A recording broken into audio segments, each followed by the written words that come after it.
దాంట్లో కూడా మనం కరుణతో క్షమించాలి. మనం చదువుతుంది కరుణించేవాడు సంతోషంతో పని చూడండి, కరుణించే వాళ్ళకి సంతోషంతో పని చేయాలట. కరుణించేస్తే దాంట్లో ఒక సంతోషం. ఎవరైనా ఇచ్చేటప్పుడు సంతోషమే కదా, తీసుకున్న సంతోషం అంటే ఇచ్చేది గొప్ప సంతోషం. అందుకే ఇచ్చే వాళ్ళ చెయ్యి ఎలా ఉంటుందంటే, మీరు చూడండి ఇచ్చేటప్పుడు ఎట్లుంటుంది. ఉదాహరణకు నేను చూసినప్పుడు మనం ఇచ్చే చెయ్యి పైగా ఉంటుంది, తీసుకున్న చెయ్యి ఎందుకు ఉంటుంది. అలాగా మన ప్రభుని అడిగేటప్పుడు ఆయన పరలోకం నుంచి మనకు దయను, కృపను, అనేక విధమైన మంచి కార్యములు చూడండి. దీంట్లోనే 11వ వాక్యము చదవండి. 11 అయిపోయిందా? ఆసక్తి విషయంలో మందులు కాక ఆత్మ విషయములో తీవ్రత గల వారై ప్రభువుని సేవించుడి. తమిళ వాక్యం இதுதான் எல்லாருக்கும் அசதி.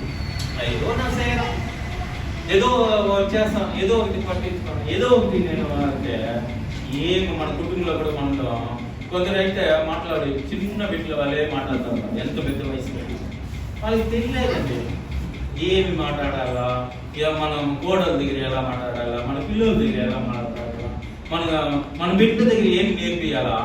ఇంకొకటి మనం తెలుసుకోవాల్సింది, ఎప్పుడు కానీ ప్రభు చెప్పిన ఒక మాట, వాళ్ళు ఎదుటి వారు ఎలా మాట్లాడతారో దాన్ని బట్టి మనం ఆన్సర్ చేయాలి. చూసినారా, మనం ఎవరైనా ఉద్యోగంలో ఉండేవారు కానీ లేకపోతే ఎవరు మనకి పెద్దోళ్ళుగా ఉండేటప్పుడు వాళ్ళు ఏం మాట్లాడతారు ఫస్ట్ గమనించాలి. అలా గమనించినప్పుడే మనం మాట్లాడతాం. వాళ్ళు ఏదో మాట్లాడతానే ఇప్పుడు చెప్పండి సార్ అనేస్తే ఏమయ్యా విన్నావు అంటారు, ఒకే మాట కదండి. అలాగా మనం వినేయాలి, ఫస్ట్ వినాలి. అదే ప్రభు వాక్యం చెప్తుంది. ఎప్పుడు కానీ వినేవారిగా ఉండాలి, కానీ దాంట్లో నుంచి వినేసి మళ్ళీ ఏం చేయాలంటే దానికి ఆన్సర్ చెప్పాలి. చూడండి చదవండి. అసదియాయిరామల్ நீங்கள் జాగ్రత్త, చూడండి జాగ్రత్తగా ఉండని తమిళలో చెప్పబడుతుంది. ఆత్మలో చూడండి, ఆత్మలో మనము ఎలా ఉండాలంటే అనల్ అంటే తెలుగులో ఏమంటుందంటే తీవ్రతగా, అతి తీవ్రతగా ఉండాలి. ఎప్పుడు ఎలా ఉండాలనేది మనం తెలుసుకోవాలి. తీవ్రతగా ఉండాలి, ఎప్పుడు తీవ్రతగా ఉండాలి.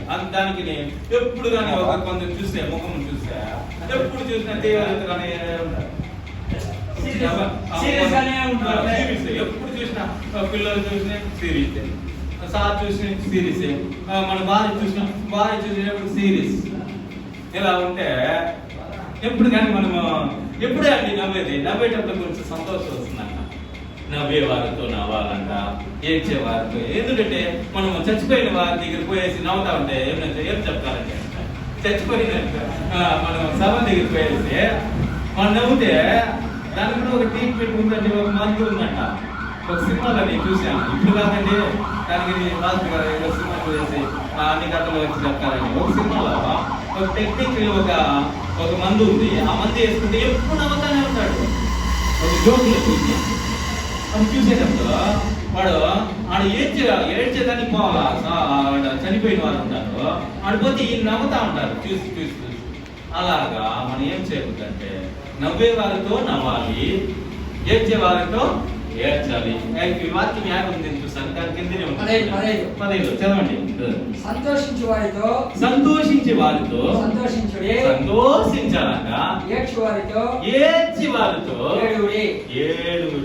చూడండి, ఇది రెండు మనకి ఇప్పుడు మనం చూసాము. మళ్ళా ఒకరితో ఒకడు మనసు కలిసి ఉండి. చూడండి, ఈ మనసు ఒకరిని మనం అర్థం చేసుకోవాలండి. ప్రతి వారిని మనము అర్థం చేసుకుంటే ఈ లోకంలో మనకు విరోధులే ఉండరు, మంచి స్నేహితులు ఉంటారు కదండి. చూసినప్పుడు మన పిల్లలు కూడా మనం ఒకరిని అండర్స్టాండింగ్ చాలా కష్టంగా ఉంది ఇప్పుడు కాలంలో. మన పిల్లలు కొంచెంసేపు టీవీ చూడొద్దు అంటే నేను టీవీయే చూస్తానంటారు, కొందరు సెల్ చూడొద్దు అంటే సెల్లే చూస్తానంటారు. వీళ్ళని ఎలా మనం తగ్గించాలి? వీళ్ళు చెప్పేదే వినరు, ఇంకోటి చెప్పేది చేయరు. వీళ్ళ దగ్గర ఎలా ఉండాలంటే ప్రేమతో చెప్పేటప్పుడు వాళ్ళు మనకి ఏం చేస్తారంటే లోబడతారు.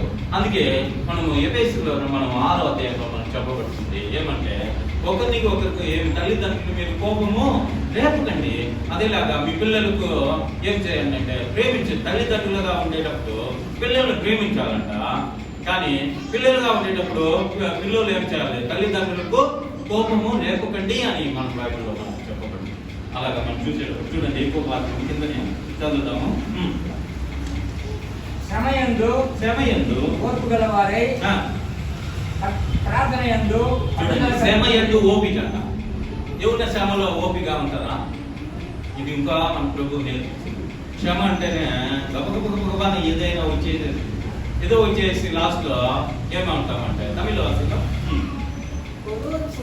ஒருவருக்கு ஒருவர் ஏக சிந்தை உள்ளவராயிருந்து மேட்டிமையானவர்களை சிந்தியாமல் தாழ்மையானவர்களுக்கு இணங்குங்கள், கீழ்ப்படிங்கன்றார்கள். அதுதான் நீங்களே புத்திமான்கள் நினைச்சுக்க. நம்ம உனக்கு இருக்கிற புத்தியை நீ பெருசா நினைச்சுக்காத, எனக்கு இருக்கிற புத்தியில நான் பெரியவன் நினைச்சுக்காதீங்க.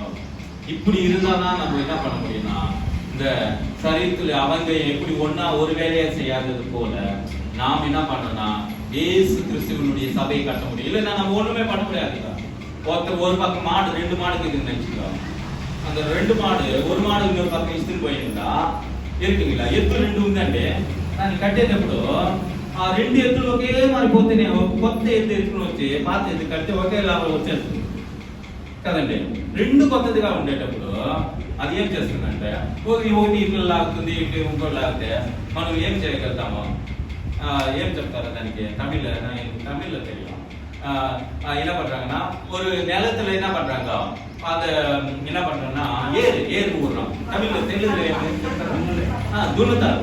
అప్పుడు దున్నేటప్పుడు ఏం చేస్తారంటే ఒక ఆవు ఇలాగపోతే ఇంకొక ఆవు ఇలాగపోతే దాన్ని దున్నేదానికి కాదు. అలాగా మనం కూడా ఏం చేస్తామంటే అందరూ కానీ ఒకే మనసుతో ఉండాలన్న. ఎలా ఉండాలంటే వాళ్ళు ఎలా మనము ఆలోచిస్తారని మనము ఆలోచించి మనం మాట్లాడాలి. అలాగా వాళ్ళ ప్రవర్తన ఎలా ఉందనేది మనం కూడా ఆలోచించి చేసేటప్పుడు ఇద్దరు కలిసిపోతాము, కలిసిమెలిసి ఉంటాము. అలాగా మనము దేవుళ్ళు ఎదుగుతాం. ఎప్పుడు కానీ కలిసిమెలిసి ఉంటే ఏ పని అయినా మనం సాధించగలుగుతాం కదండి. కలిసిమెలిసి ఉండాలి. మనకంటే గొప్పవారిగా ఉండేటప్పుడు మనం తగ్గించుకోవాలి. ఎందుకంటే ఎవరైనా తను తగ్గించుకున్న వారు హెచ్చింపబడతారంట మన వాక్యం చెబుతుంది. ఎప్పుడు కానీ మనం తగ్గించు. ప్రభు కూడా అంత ప్రభు ఆయన సర్వ సృష్టిని సృష్టించే మనుషుల యొక్క కాళ్ళను వచ్చి కడిగాడు. ఆయన యొక్క అంత ఆయన మనుషుల కాళ్ళు కడిగేదంటే అవుతుందా? కానీ నేను ఇప్పుడు మీకు చెప్పేది ఏమంటే ఇది చేసేటప్పుడు ఒక్కొక్కరు మీరు ఆలోచిస్తారని చెప్తాను. ఇప్పుడు నేను ఆలోచించినప్పుడే మీకు చెప్పగలను. ఎందుకంటే ఎంత ప్రభు అన్ని తన నోటు ద్వారా అన్ని సృష్టించాడన్న. ఇది మంచిది అని సృష్టించిన మన ప్రభు, మన దేవుడు ఆయన వచ్చి మన కాళ్ళు కడగాలని అవసరమా? కానీ తాను తగ్గించుకున్నాడంట. శిష్యులు ఒక పాదంలో అందరి పాదాలు కడిగినాడు. ఇది ఎందుకు ప్రభు నన్ను కడుగుతావా? ఆయన అప్పుడు కూడా ఆయన పేరు ఫస్ట్ మొదటి అడిగేది ఆయనే.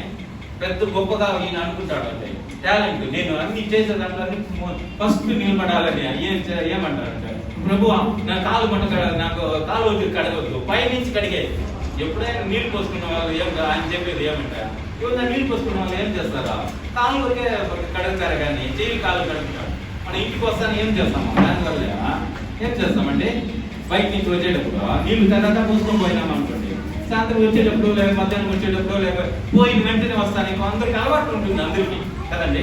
అందరికి అలవాటు ఉందా? యూదుల పారంపర్యమే అది. వాళ్ళు చెప్పించిందా, వాళ్ళు నేర్చుకునేద్దా మనకు. అప్పుడు ఏం చేస్తారంటే వస్తానే వెంటనే ఏం చేస్తాము? వచ్చినావు కదా చేయి కాలు కట్టుకొని లోపలికి రండి. ఎందుకు చెప్తాము?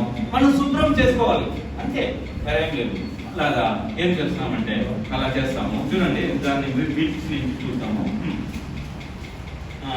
14 చదవండి.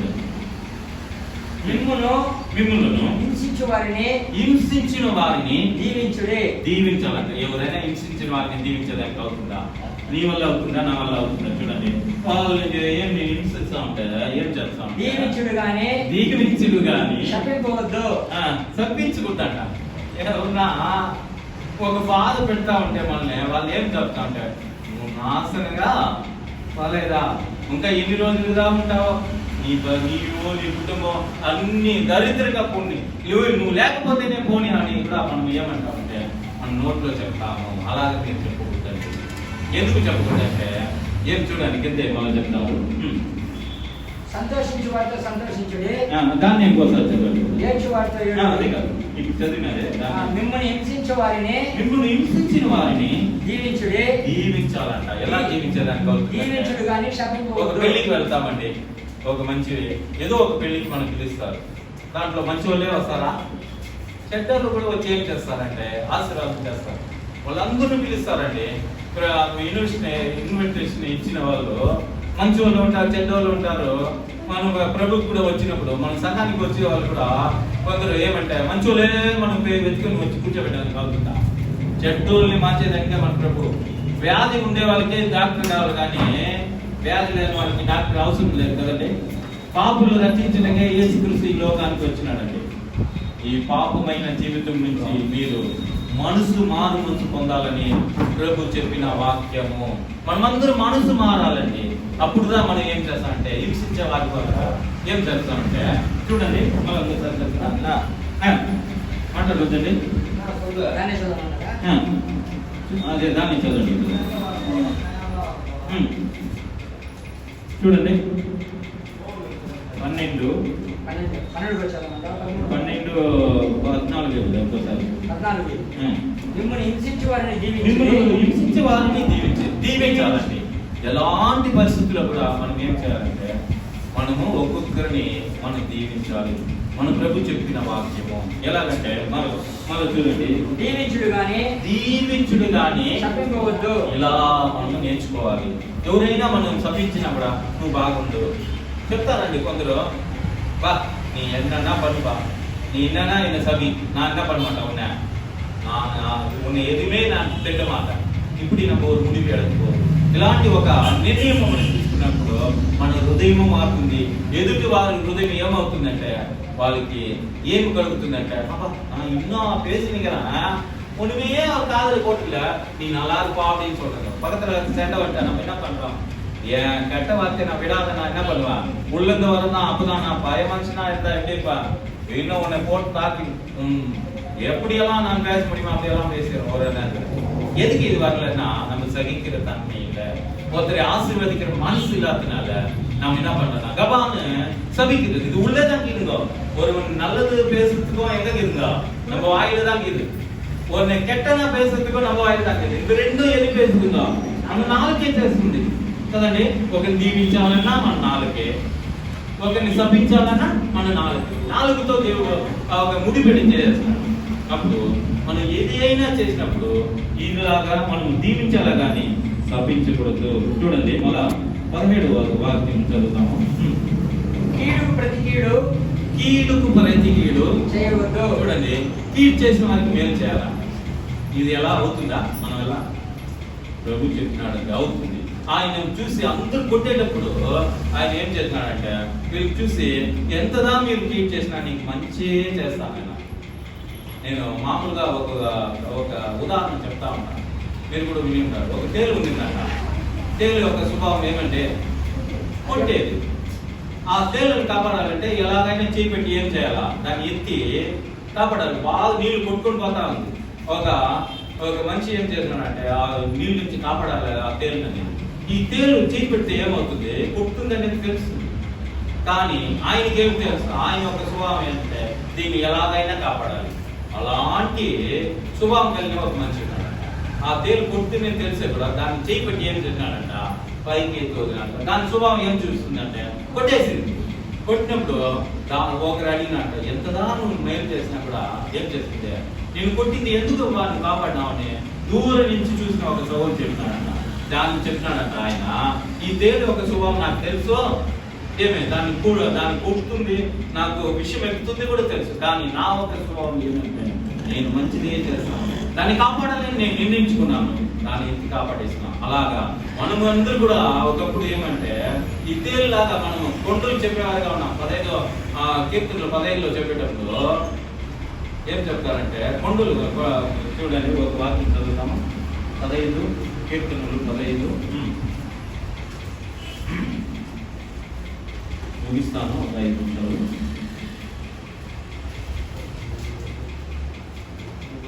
ఎత్తుకోండి. దాంట్లో కొండములు మీరు చెప్పుకుండి అని ఒక వాక్యం ఉంది. చూడండి చదవండి. 15.